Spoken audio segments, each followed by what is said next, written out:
Hello friends, हम लोग कक्षा 11वीं रसायन विज्ञान एनसीईआरटी का चौथा चैप्टर पढ़ रहे हैं, रासायनिक आबंधन एवं आणविक संरचना।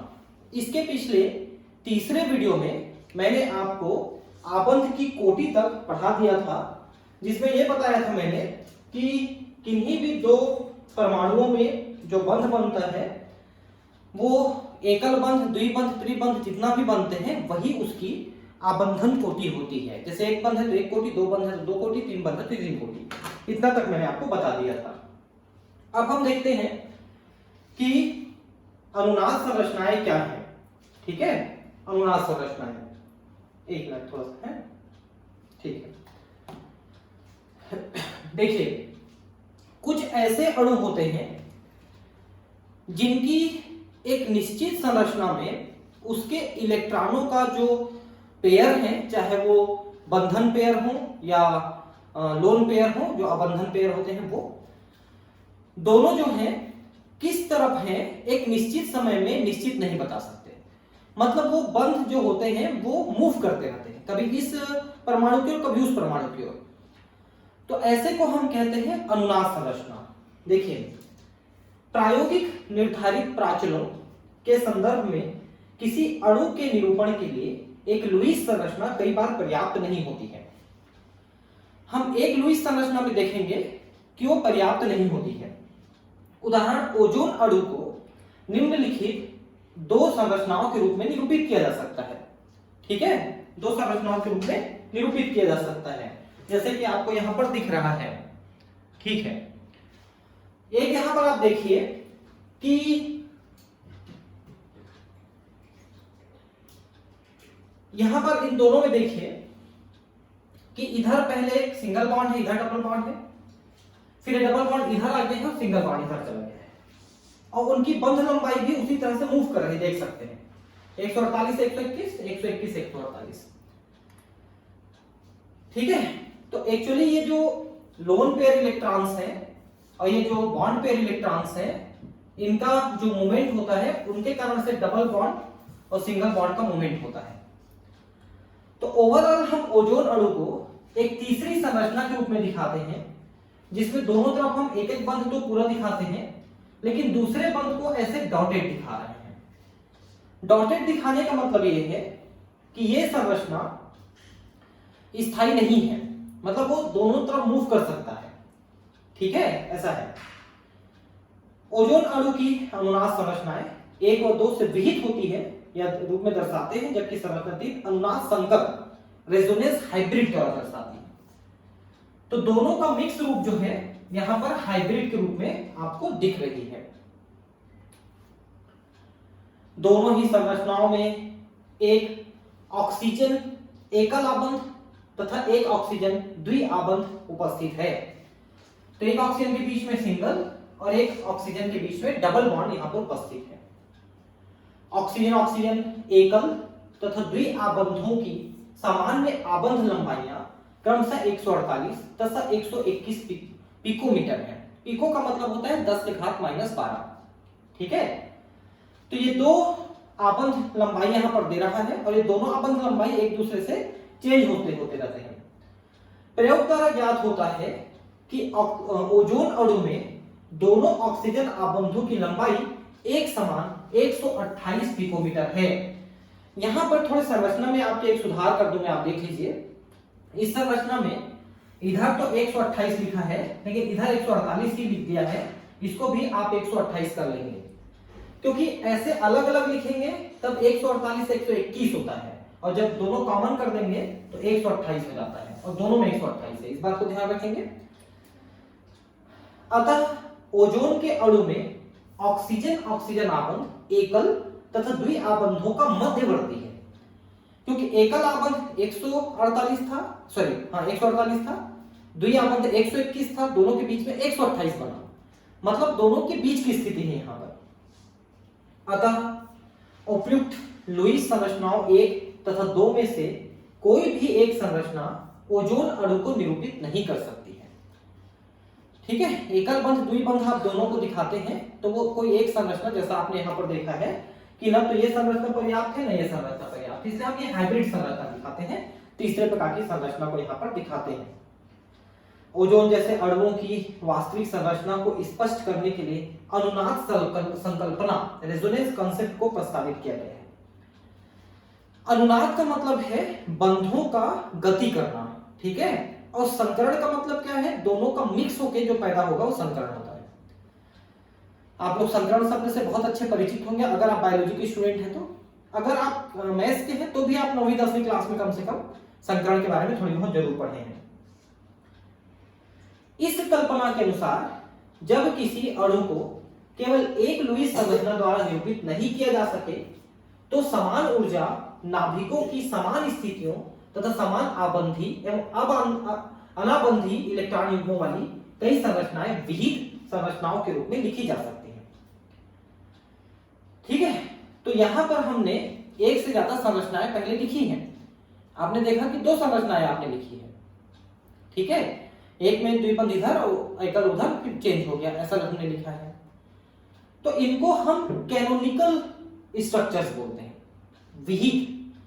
विहित का मतलब, कैनोनिकल का मतलब है जिन संरचनाओं के माध्यम से आप किसी एक चीज की संरचना बता पाते हो। ऐसी कई संरचनाएं मिलकर के किसी एक चीज की संरचनाएं बताते हैं।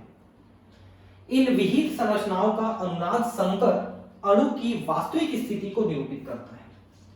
क्योंकि जब आप प्रयोग द्वारा ये चीज देखें कि वास्तव में दोनों के बीच में आबंध लंबाई कितनी है, तो 148 और 121 के बीच की पाई गई 128 की, दोनों में 128 मतलब वो ना तो एकल है ना द्वि है, दोनों के बीच का स्थिति है।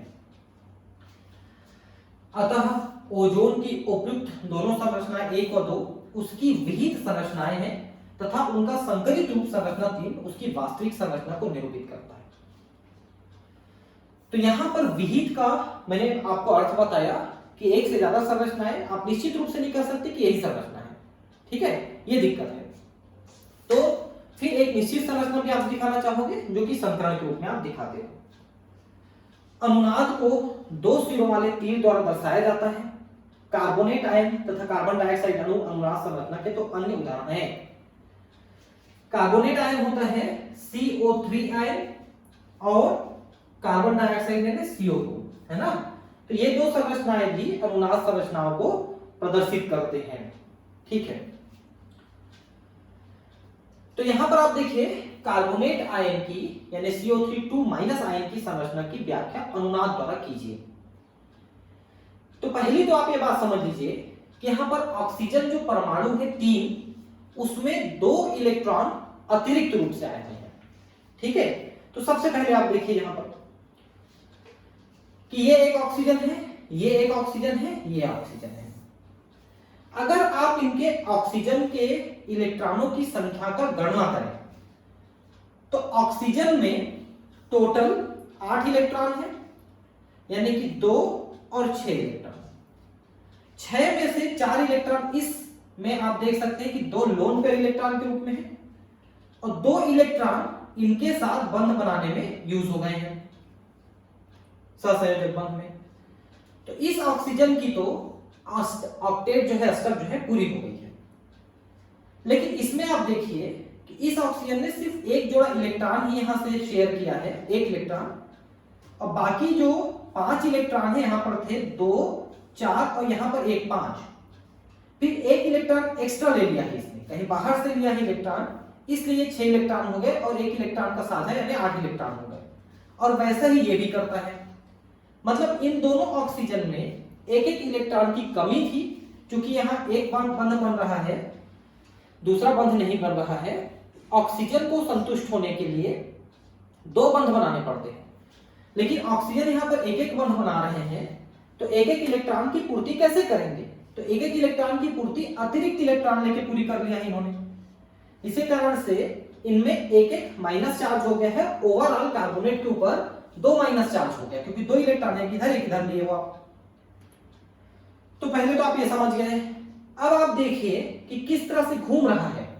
तो ये इस दिशा में घूम गया, ये यहां आ गया, यहां आ गया, देखिए ये देखिए, ये नहीं उल्टा दिशा में घूमा है, इस दिशा में घूमा है, ऐसा घूमा है, ठीक है। तो ये ऊपर चला गया, ये यहां गया, ये यहां गया, देखिए ये ऊपर चला गया, और एक बार घूम गया और आगे घूम गया, तो ऐसा हो गया, देख सकते हैं। इन तीनों में अंतर समझिए ना। यहां पर देखिए कि माइनस चार्ज वाला यहां पर है, ये ऐसे घूम करके यहां पर आ गया, और ये ऐसे घूम करके यहां पर आ गया, और ये ऐसे घूम करके यहां पर आ गया। एक बार और घूमेगा तो और ऐसे हो जाएगा। तो अनुनाद की यहां पर 3 संरचनाएं उपस्थित हैं, ठीक है। CO3 में, कार्बोनेट आयन में, कार्बन तथा ऑक्सीजन परमाणुओं के मध्य 2 एकल आबंध तथा एक द्विआबंध वाली लुईस संरचना कार्बोनेट आयन की वास्तविक संरचना को निरूपित करने के लिए अपर्याप्त है, क्योंकि इसके अनुसार 3 कार्बन ऑक्सीजन आबंधों की लंबाइयां भिन्न भिन्न होनी चाहिए, क्योंकि जो सिंगल आबंध इसकी लंबाई ज्यादा और द्विबंध की लंबाई कम होनी चाहिए। लेकिन जब हमने इसको नापा है तो तीनों का बराबर आया है, ठीक है। परंतु प्रायोगिक परिणामों के अनुसार कार्बोनेट आयन के तीनों कार्बन ऑक्सीजन आबंधों की लंबाई समान होती है। अतः कार्बोनेट आयन की वास्तविक संरचना को निम्नलिखित 3 विहित संरचनाओं 1, 2, 3 में पहले तो दर्शाते हैं, फिर अंततः हम इसको एक अनुनाद संरचना के रूप में दिखाएंगे। यहां पर अनुनाद संरचना नहीं दिया है, तो मैं बताता हूं अनुनाद संरचना कैसे बनेगा। तो एक कार्बन है, ये एक ऑक्सीजन है, ये एक ऑक्सीजन है, ये ऑक्सीजन है, 1, 2, 3, फिर इसमें भी डबल बॉन्ड, इसमें भी डबल बॉन्ड और इसमें भी डबल बॉन्ड के जैसा डॉट लगाएंगे, जैसे अभी आपने ओजोन अणु में लगाया था। ओजोन अणु में जो आपने डॉट्स लगाए थे डबल बॉन्ड और सिंगल बॉन्ड के बीच की स्थिति को दिखाने के लिए, वैसा ही आप यहां पर तीनों में लगाएंगे। तीनों ऑक्सीजन कार्बन बंध में आप डबल बॉन्ड के जैसा डॉट लगाएंगे, तो ये इसकी संकरण अवस्था को प्रदर्शित करता है। CO2 अणु की अनुनाद संरचना को दिखाइए। तो यहां पर आप देखिए कि अगर आप CO2 अणु को देखेंगे तो कार्बन के पास 4 बाह्य इलेक्ट्रॉन हैं, यानी कि ये 4 बंध बना सकता है 4 अलग अलग इलेक्ट्रॉनों के साथ साझा करके। ऑक्सीजन के पास आप देखिए, इस ऑक्सीजन का तो ऑक्टेट पूरा हो गया। क्यों ऑक्टेट पूरा हो गया? क्योंकि इसके बाहर में 6 इलेक्ट्रॉन थे, 2 इलेक्ट्रॉन का इसने कार्बन के साथ साझा किया, तो टोटल इसका ऑक्टेट पूरा हो गया, ठीक है। लेकिन इस ऑक्सीजन का देखिए, इस ऑक्सीजन में अभी इस ऑक्सीजन ने कार्बन के साथ 2 अगर इलेक्ट्रॉनों का साझा किया तो इसके पास 2, 4, 6, ठीक है। यहां पर आप देखिए कि इसके पास भी 2, 2, 4 और 2, 6 और 2, 8 ये हो जाएगा ऐसा ही जैसे कि इस ऑक्सीजन में है। इस ऑक्सीजन के पास भी 8 हो गए, इस ऑक्सीजन के पास भी 8 हो गए, 2-2 बंध इन्होंने बना लिया। लेकिन होता यह है कि इस ऑक्सीजन के एक लोन पेयर इलेक्ट्रॉन इस ऑक्सीजन में शिफ्ट हो जाते हैं। ये देखिए यहां से ये शिफ्ट होकर यहां आ गया है, देखिए तो इसके पास माइनस चार्ज आ गया, इसके पास प्लस चार्ज आ गया। एक बार ऐसा हो सकता है, और दूसरी बार ये हो सकता है कि इसका 2 इलेक्ट्रॉन इसके तरफ शिफ्ट हो जाए, तो इसके पास 2 इलेक्ट्रॉन इसमें से आ गया, तो फिर ये माइनस चार्ज हो जाएगा। मतलब ये है कि CO2 में जो 2 ऑक्सीजन है, उन ऑक्सीजन के पास जो लोन पेयर इलेक्ट्रॉन है, अनाबंधी युग्म है, जो बंधन नहीं बनाए हैं, वो इलेक्ट्रॉन युग्म जो है दोनों ऑक्सीजन के बीच मूव करते रहते हैं, ठीक है। पहले इस ऑक्सीजन का 2 इलेक्ट्रॉन इधर आ गया, तो इसमें माइनस, इसमें प्लस चार्ज आ गया, लेकिन दूसरे में इसका 2 इलेक्ट्रॉन इसमें आ गया, तो अब इसमें माइनस चार्ज और इसमें प्लस चार्ज आ गया। तो इस तरह से इसकी 3 विहित संरचनाएं आपको मिलेंगी, ठीक है। तो ऐसा करने से कैसे हो जाता है कि पहले यहां पर देखिए कि ये द्विबंध है, ये द्विबंध है, लेकिन दूसरे वाले में ये त्रिबंध हो गया और ये एक बंध हो गया, तीसरे वाले में ये त्रिबंध हो गया, ये एक बंध हो गया। तो द्विबंध और त्रिबंध के बीच में यहां पर वाइब्रेट करता है।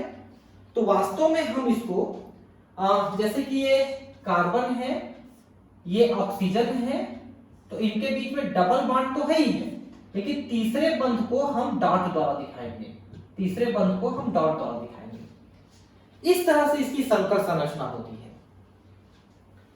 CO2 अणु में कार्बन ऑक्सीजन आबंध की लंबाई का प्रायोगिक मान 115 पिकोमीटर है, जो कि द्विबंध, त्रिबंध, एकल बंध किसी से मैच नहीं कर रहा है, द्वि और त्रि के बीच में है। सामान्य कार्बन ऑक्सीजन द्विआबंध तथा कार्बन ऑक्सीजन त्रिआबंध की लंबाइयां क्रमशः 121 और 110 है। देखिए, द्विबंध की लंबाई 121 है, त्रिबंध की लंबाई 110 है, लेकिन यहां पर लंबाई आपको मिली कितनी है? 115 मिली है।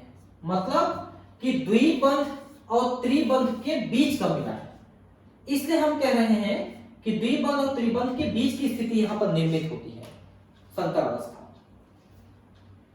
ठीक है। CO2 में कार्बन ऑक्सीजन आबंध की लंबाई 115 पिकोमीटर द्विबंध तथा त्रिबंध की सामान्य लंबाइयों के बीच की होती है। इससे यह स्पष्ट होता है कि CO2 अणु की वास्तविक संरचना को केवल एक लुईस संरचना के आधार पर प्रदर्शित नहीं किया जा सकता। अतः यह आवश्यक हो जाता है कि इसके लिए एक से अधिक लुईस संरचनाएं लिखी जाएं तथा CO2 की संरचना को इन विहित संरचनाओं 1, 2, 3 के संकर के रूप में प्रदर्शित किया जाए। देखिए, एनसीईआरटी बहुत अच्छी बुक है, लेकिन कुछ काम उन्होंने हमारे लिए भी छोड़ रखा है, क्योंकि अगर सब कुछ इसमें लिख देगा तो टीचर का क्या काम रहेगा। ऐसा नहीं है कि एनसीईआरटी इसको गलती से छोड़ा है, उसने जानबूझ के छोड़ा है। इसके लिए छोड़ा है कि जो टीचर आपको पढ़ा रहा है वो इस चीज को बताता है कि नहीं, ये देखने के लिए। तो वास्तव में टीचर को ध्यान रखना चाहिए कि जो चीज इसमें छुटी हुई है उसको बताए। और मैंने बताया कि इसमें क्या छुटी हुई है कि कार्बन ऑक्सीजन के बीच में यहाँ पर द्विबंध तो है ही, त्रिबंध जो है ऐसे संकर के रूप में आप दिखाओगे। एक चौथी संरचना यहाँ पर आपको दिखानी पड़ेगी। ठीक है। सामान्य रूप से यह कहा जा सकता है कि अनुनाद अणु को स्थायित्व प्रदान करता है, क्योंकि अनुनाद संकर की ऊर्जा किसी भी विहित संरचना की ऊर्जा से कम होती है। देखिए, आपने ये देखा कि विहित संरचनाओं में जो ऊर्जा होती है उससे कम ऊर्जा संकर में है, क्योंकि उसकी बंध लंबाई कम है।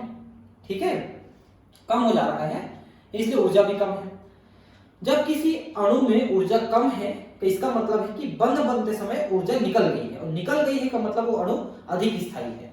तो संकर की अवस्था में वो अणु अधिक स्थायी रहेगी। अनुनाद के कारण आबंधों के लक्षण औसत मान प्राप्त करते हैं। इस प्रकार ओजोन अणु में अनुनाद संकर रूप 3 की ऊर्जा कैनोकिल रूप 1 और 2 की ऊर्जा के मान से भी कम होती है। तो ओजोन अणु का फिर से बता रहे हैं, ओजोन अणु में तो उसने संकरण अवस्था को बताया था, इसीलिए टीचर को बाकी का भी बताना चाहिए, ये मैंने कहा। तो वहां पर ओजोन अणु में आपने देखा था कि 148 और 121 के बीच 128 का बंध लंबाई बन रहा है, तीसरा वाला जो संकरण अवस्था वहां पर दिखाया गया था, और इसलिए वो ज्यादा स्थायी अवस्था है।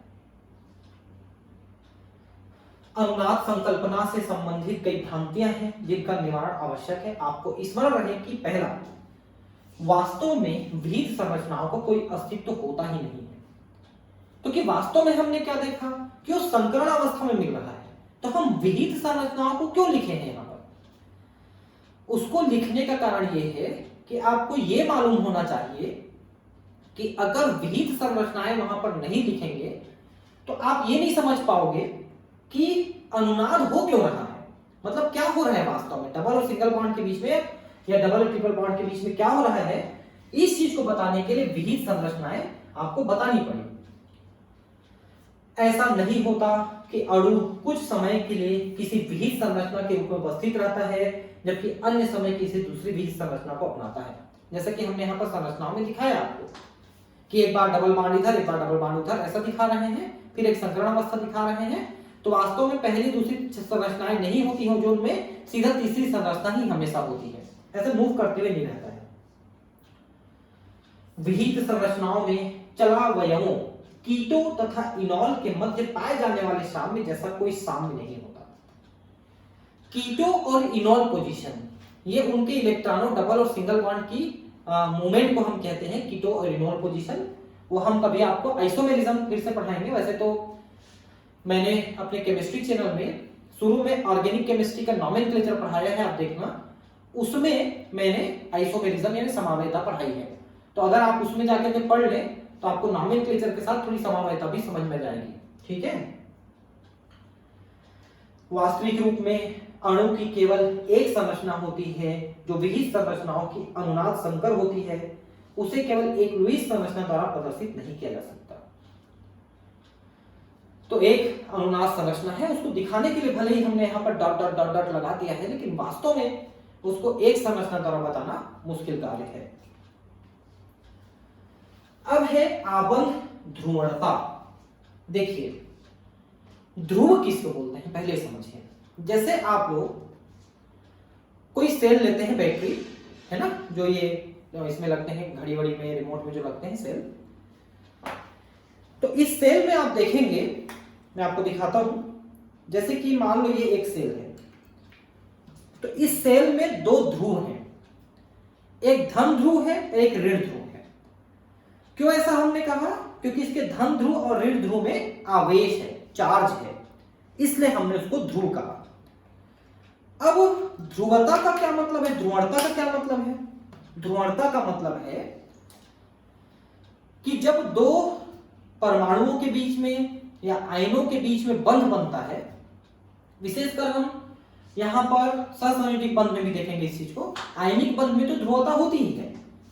जैसे कि आपने सोडियम क्लोराइड बनाया, तो वास्तव में सोडियम धन आयन और क्लोराइड ऋण आयन है, तो इसके दो सिरे बन गए, देखिए दो ध्रुव बन गए, एक धन ध्रुव बन गया, एक ऋण ध्रुव बन गया।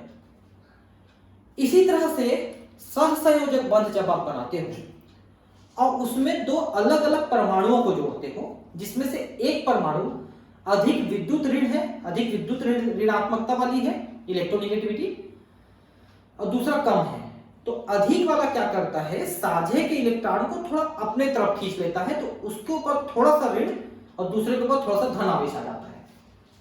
जैसे कि देखिए, जल के अणु में दो हाइड्रोजन एक ऑक्सीजन के साथ एक एक इलेक्ट्रॉन का साझा करके जुड़े हुए, इसमें ऑक्सीजन की विद्युत ऋणता 3.5 है यानी ज्यादा है, और हाइड्रोजन की 2.1 है यानी कम है।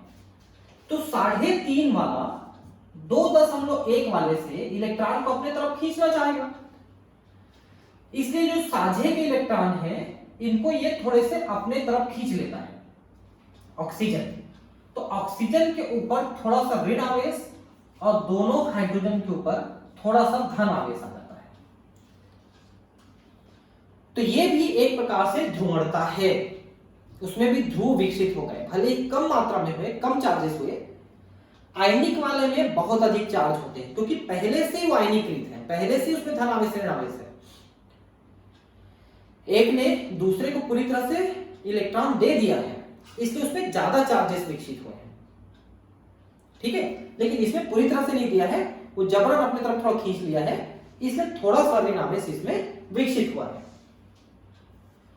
किसी आबंध का 100% आयनिक या 100% सहसंयोजक होना एक आदर्श स्थिति है। आयनिक बंध भी अगर हम देखते हैं कि मान लो सोडियम ने एक इलेक्ट्रॉन दिया, क्लोराइड ने एक इलेक्ट्रॉन लिया और आयनिक बंध बना, तो वो आयनिक बंध भी पूरी तरह से 100% आयनिक नहीं होता है, उसमें भी थोड़ी सहसंयोजक जैसी प्रवृत्ति होती है। मान लो 90% आयनिक प्रवृत्ति है तो 5-10% सहसंयोजक प्रवृत्ति रहेगा।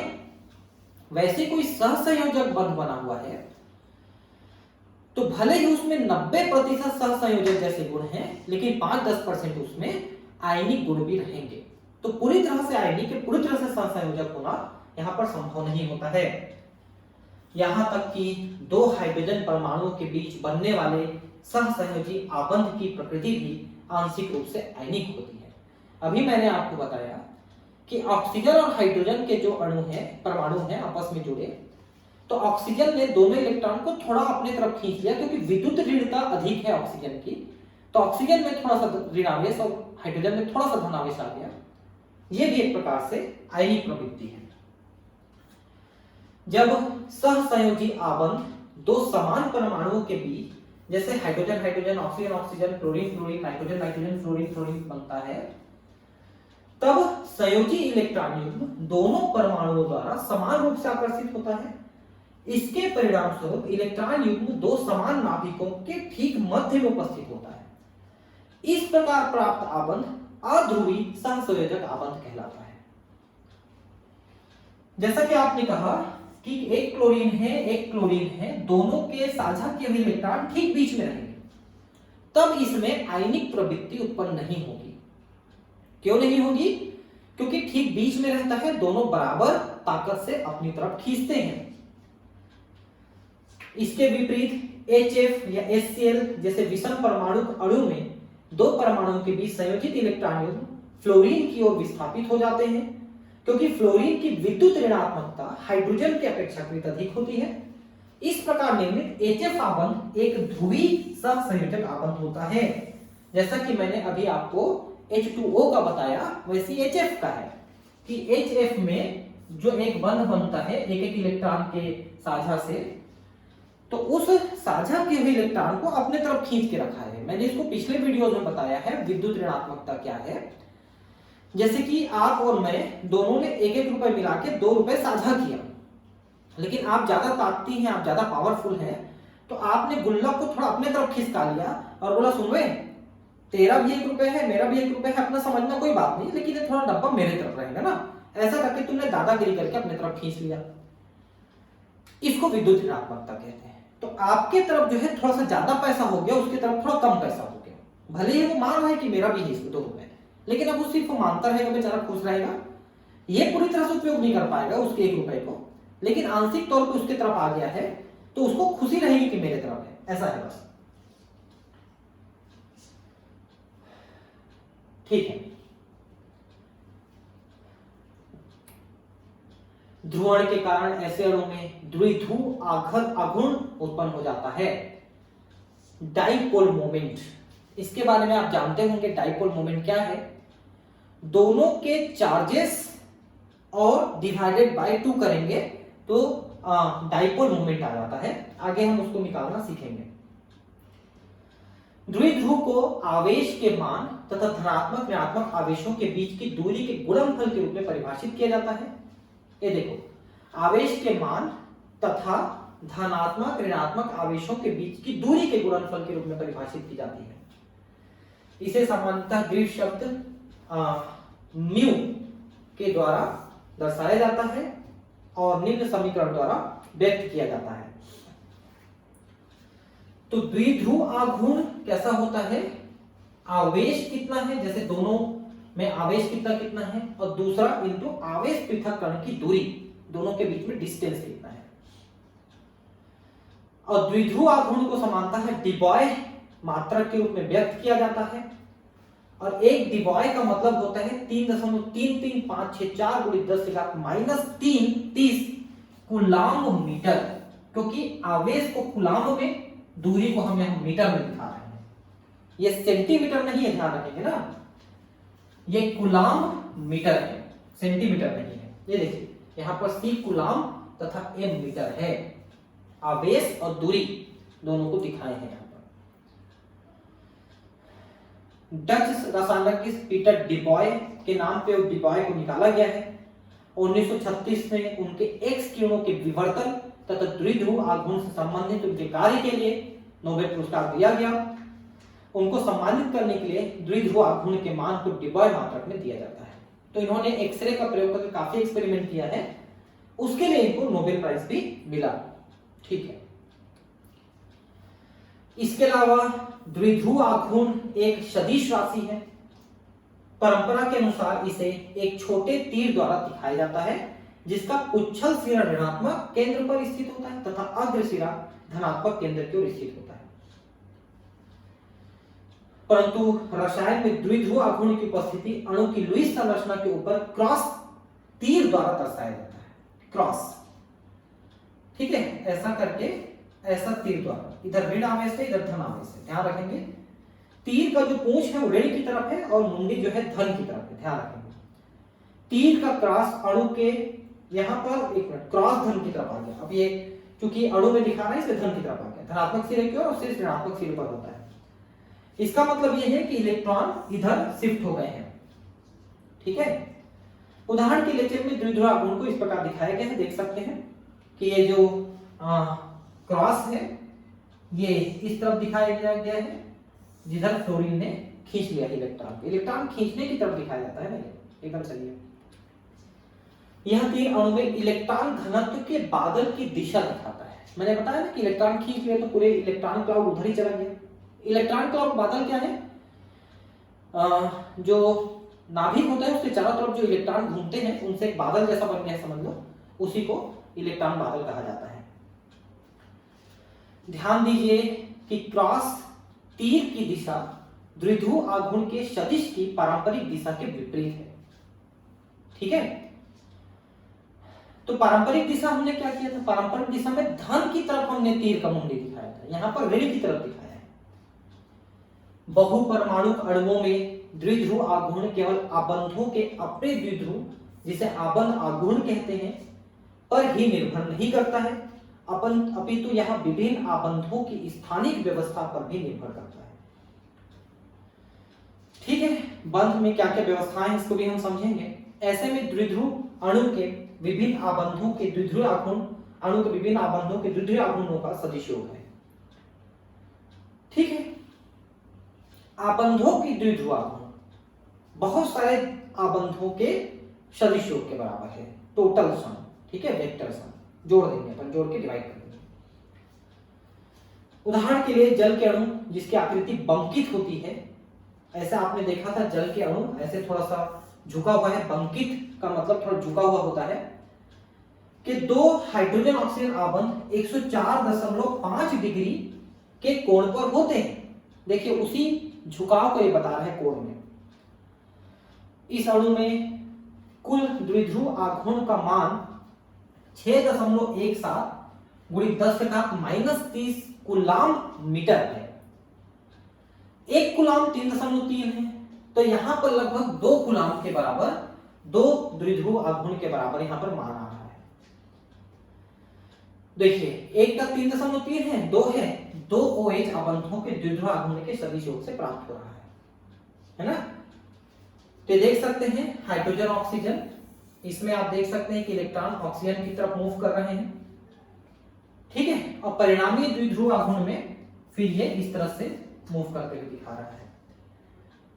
तो कुल द्विध्रुव आघूर्ण हुआ 1.85 डिवाइड, द्विध्रुव आघूर्ण 1.85 डिवाइड, मतलब कि हम इसको एकदम 2 के बराबर नहीं ले रहे हैं और 1 के बराबर भी नहीं ले रहे हैं, 1.85 ले रहे हैं अपन इसको, 1.85 ले रहे हैं। ठीक है, 1.85, 2 के बराबर भी नहीं ले रहे हैं। और जब इसका 3.3 से गुणा करते हैं तो 6.17 आ रहा है ना। मतलब हाइड्रोजन ऑक्सीजन के बीच में जो 2 बंध हैं ये लगभग 2 द्विध्रुव आघूर्ण के बराबर चार्जेस उत्पन्न करते हैं। बेरियम डाइफ्लोराइड के लिए द्विध्रुव आघूर्ण का मान 0 होता है। ऐसा इसलिए होता है कि इस अणु में 2 समान आबंध द्विध्रुव विपरीत दिशा में होते हैं तथा एक दूसरे के प्रभाव को समाप्त कर देते हैं। अब इसको जरा ध्यान समझिए। पहले वापस आते हैं, इधर देखिए, यहां पर एक ऑक्सीजन है जो दोनों तरफ से हाइड्रोजन खींच रहा है, मतलब ये बीच में है, ऐसे ऑक्सीजन बीच में है, इधर के हाइड्रोजन से भी खींच रहा है, इधर के हाइड्रोजन से भी खींच रहा है, इसलिए द्विध्रुव आघूर्ण कुछ आया, नेट आया। लेकिन BeF4 में देखिए कि बेरिलियम से एक तरफ ये वाला फ्लोरीन खींचना चाह रहा है, दूसरी तरफ ये फ्लोरीन खींचना चाह रहा है। वहां पर परिस्थिति विपरीत थी। मान लो ये बेरिलियम दोनों तरफ से खींचता तो आपको आघूर्ण आ जाता, लेकिन इसमें दोनों तरफ से बराबर खींच रहे हैं तो कहीं नहीं खींचाएगा, इसका जो इलेक्ट्रॉन क्लाउड है कहीं नहीं खींचाएगा, इसलिए इसका कुल द्विध्रुव आघूर्ण 0 हो जाएगा। ठीक है, दोनों तरफ से बराबर खींच रहे हैं। BF3 जैसे चतुष्क परमाणुविक अणु में द्विध्रुव आघूर्ण 0 होता है, यद्यपि इस अणु में BF आबंध 120 डिग्री के कोण पर होते हैं। इस अणु में 2 आबंध आघूर्णों के समान तथा विपरीत दिशा में होता है। BF2 होना चाहिए ये एक्चुअली, इसलिए फलस्वरूप तीनों आबंध आघूर्णों का कुल सदिश योग 0 के बराबर होता है। नहीं ये ठीक है, BF3 दिया है। BF3 में जैसे बोरान है और 3 फ्लोराइड है, ठीक है, तो इनके बीच का जो आबंध कोण है 120 है, ठीक है, 120 120 120 आएगा तो 360 आ जाएगा, है ना। तो ये तीनों के तरफ से इस तरह से खींचा जा रहा है। देखिए जैसे मान लो ये इस तरह से रहता कि एक ऐसा रहता, एक ऐसा रहता और एक ऐसा रहता, तो नेट आघूर्ण विकसित हो जाता, लेकिन ऐसा नहीं है, बल्कि थोड़ा सा झुका हुआ है। इसलिए आप सोचिए कि तीनों से इस तरह से खींचा रहा है कि नेट फिर भी जीरो हो जा रहा है। अगर सीधा सीधा रहते तो नेट जीरो नहीं होता, लेकिन थोड़ा झुक गए हैं इसलिए नेट आघूर्ण जीरो हो गया है। ये देखिए इस तरह से आबंध बना है, इससे नेट जीरो हो गया। यहां पर एक चीज को दिखाया नहीं, यहां पर 3 आबंध दिखाना था, ठीक है, तो ऐसा करके ऐसा दिखाना था एक्चुअली, और ऐसा दिखाना था इसको ऐसा, ठीक है, ऐसा, तो नेट आघूर्ण जीरो होता है। ये गलत फोटो छाप दिए हैं यहां पर। आइए NH3 तथा NF3 के अणुओं का एक रोचक उदाहरण है। दोनों अणुओं की पिरामिडीय आकृति होती है। पिरामिड मतलब ऐसा ट्रायंगुलर टाइप का आकृति होता है, ठीक है, अमोनिया का और नाइट्रोजन ट्राइफ्लोराइड का, जिनसे नाइट्रोजन के परमाणु पर, दोनों में नाइट्रोजन कॉमन है, जरा ध्यान देंगे ना, पर एक एकाकी इलेक्ट्रॉन युग्म उपस्थित होता है। हालांकि फ्लोरीन मतलब इनमें जब बंध बनेगा तो एक एक इलेक्ट्रॉन पेयर यहां पर खाली रह जाएगा।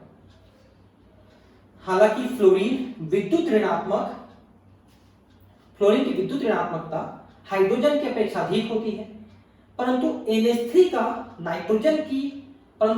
का परिणामी द्विध्रुव आघूर्ण 4.9 10⁻³ कूलम्ब मीटर, NF3 के द्विध्रुव आघूर्ण 0.80 10⁻³ कूलम्ब की अपेक्षा अधिक होती है। भले ही यहां पर फ्लोरीन की विद्युत ऋणात्मकता अधिक है, तो द्विध्रुव आघूर्ण NF3 का ज्यादा होना था, क्योंकि हाइड्रोजन का तो विद्युत ऋणात्मकता नाइट्रोजन से कम है, ज्यादा नहीं है, लेकिन फिर भी यहां पर NH3 की विद्युत ऋणात्मकता मतलब ये द्विध्रुव आघूर्ण फिर भी ज्यादा है, 4.9 इसकी तुलना 0.80 की तुलना में। ऐसा इसलिए है कि अमोनिया में नाइट्रोजन परमाणु पर उपस्थित एकाकी इलेक्ट्रॉन युग्म का कक्षक द्विध्रुव आघूर्ण 3 NF आबंधों के द्विध्रुव आघूर्ण के परिणामी द्विध्रुव आघूर्ण की विपरीत दिशा में होता है। कक्षक द्विध्रुव आघूर्ण एकाकी इलेक्ट्रॉन युग्म के कारण NF आबंध आघूर्णों के परिणामी द्विध्रुव आघूर्ण के प्रभाव को कम कर देता है। इसके फलस्वरूप NF3 के अणु का द्विध्रुव आघूर्ण कम हो जाता है। तो यहां पर जरा NH3 का देख लीजिए। NH3 में नाइट्रोजन 3 हाइड्रोजन द्वारा जुड़े हैं, देख सकते हैं, ठीक है, इसमें भी 3 फ्लोरीन द्वारा जुड़े हैं, लेकिन यहां पर नाइट्रोजन का इलेक्ट्रॉन विद्युत ऋणात्मकता अधिक है, तो इसका लोन पेयर इलेक्ट्रॉन यहां पर अतिरिक्त बल अपने तरफ लगा रहा है। ये वाला एरो एक्स्ट्रा है, देख सकते हैं, उसकी तुलना में ये एरो अपने तरफ खींच रहा है, जबकि यहां पर ये दूसरे तरफ खींचा रहा है, ठीक है। तो इसके कारण से NF3 का द्विध्रुव आघूर्ण कम हो जाता है और इसका बढ़ जाता है, ये अपने तरफ ही खींच रहा है इसलिए बढ़ जाता है। इससे 4.90 है और वहां पर 0.80 है। कुछ अणुओं के द्विध्रुव आघूर्णों को सारणी 4.5 में दिया गया है। जिस प्रकार सहसंयोजी आबंध में आंशिक आयनिक लक्षण होते हैं, उसी प्रकार आयनिक आबंध में भी आंशिक सहसंयोजी लक्षण होते हैं। आयनिक आबंधों के आयनिक सहसंयोजी लक्षण की विवेचना फजांस ने निम्नलिखित नियमों के अनुसार की, ठीक है। तो पहले तो ये द्विध्रुव आघूर्ण के बारे में आप देख लीजिए। तो HF, HCl, HBr, HI इन तीनों में थोड़ा कम होता चला गया है। क्यों? क्योंकि विद्युत ऋणात्मकता कम होती चली गई है। H2 का 0 होगा क्योंकि दोनों एक ही परमाणु से बने हैं, सभी सीधे सीधे रैखिक अणु बनाते हैं। H2O और H2S इनका द्विध्रुव आघूर्ण थोड़ा सा ज्यादा, इसका थोड़ा कम है क्योंकि हाइड्रोजन का ज्यादा, सल्फर का कम है विद्युत ऋणात्मकता। CO2 का आपने देखा 0 आ रहा है, ये दोनों मुड़े हुए हैं, ये सीधी रेखा में रहता है अणु, मतलब ऐसे रहेगा, है ना, कार्बन ऑक्सीजन ऑक्सीजन सीधा रहेगा, जबकि ये ऐसा रहता है, ऑक्सीजन हाइड्रोजन हाइड्रोजन और सल्फर। तो AB है, AB2 है, AB3 देखें अपन, तो इसमें 3 देखिए, पहले में 1 है, फिर इसमें 2 है, फिर इसमें अब 3 है, ऐसा देखेंगे, वही AB3 दिख रहा है। तो NH3, NF3, BF3, इसमें हमने पहले ही पढ़ा कि NH3 का थोड़ा ज्यादा है 1.47, NF3 का 0.23, BF3 का 0। वहां पर आकृति ध्यान देंगे, अमोनिया यानी कि NH3, नाइट्रोजन ट्राइफ्लोराइड और बोरान ट्राइफ्लोराइड, तीनों का त्रिसमन्ताक्ष पिरामिड, पहले 2 का है और तीसरे का त्रिसमन्ताक्ष समतल होता है। ये नाम थोड़ा सा आप ध्यान रखेंगे, किसका किसका कैसा कैसा है। इसी में से आपका सीधा सीधा क्वेश्चन पूछता है चार्ट में से कि इसकी आकृति कैसी है। CH4, CHCl3, CCl4, इनकी आकृति चतुष्फल की है सभी की, देखिए, ठीक है। और CH4 का 0 है ना। उसके बाद ये क्लोरोफॉर्म है, कार्बन टेट्राक्लोराइड है, इनका द्विध्रुव गुण कार्बन टेट्राक्लोराइड का 1.04 है, बाकी का 0 है, चतुष्फल की संरचना। तो हम यहां पर जो पढ़ रहे थे द्विध्रुव आघूर्ण के बाद कि सहसंयोजी आबंध में भी थोड़ा सा आयनिक प्रवृत्ति है, तो आयनिक बंधों में भी थोड़ा सा सहसंयोजी लक्षण होते हैं, उसी को हमको पढ़ना है। धन आयन के आकार के घटने तथा ऋण आयन के आकार के बढ़ने पर आयनिक आबंध के सहसंयोजी लक्षण में वृद्धि होती है। धन आयन जो इलेक्ट्रॉन दिया है, ऋण आयन जो इलेक्ट्रॉन लिया है। अब सोचिए कि ऋण आयन बड़े साइज का है तो इलेक्ट्रॉन को बहुत मजबूती से उन्हें खींच पाता है। धन आयन जो छोटे साइज का है बहुत पूरी तरह से इलेक्ट्रॉन को नहीं दे देता है, थोड़ा सा अपने तरफ भी हल्का सा खींच के रखता है। जैसे कि मान लो सोडियम है और ये क्लोराइड है, इसने एक इलेक्ट्रॉन इसके तरफ शिफ्ट कर दिया, इसमें धन आवेश, इसमें ऋण आवेश आ गया।